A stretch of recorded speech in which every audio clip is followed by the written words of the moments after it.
لم نفهم الإسلام ولم نفهم الدين.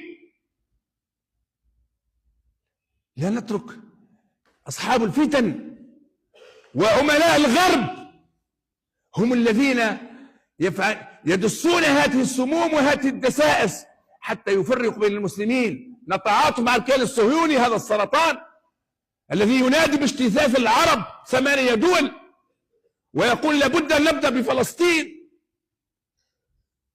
العدو لا ينتصر إلا إذا كان هناك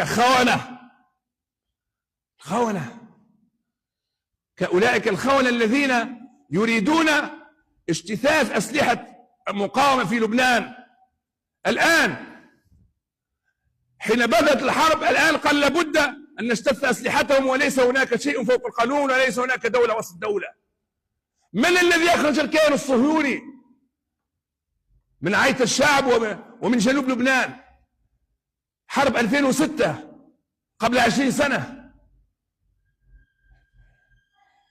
إذا كانت الأمة لا تحمل قوة وتحمل سلاحها وتحمي مجاهديها وأبطالها فعليها السلام. يركب عليها العدو ويجتث خيراتها كما واقع الآن.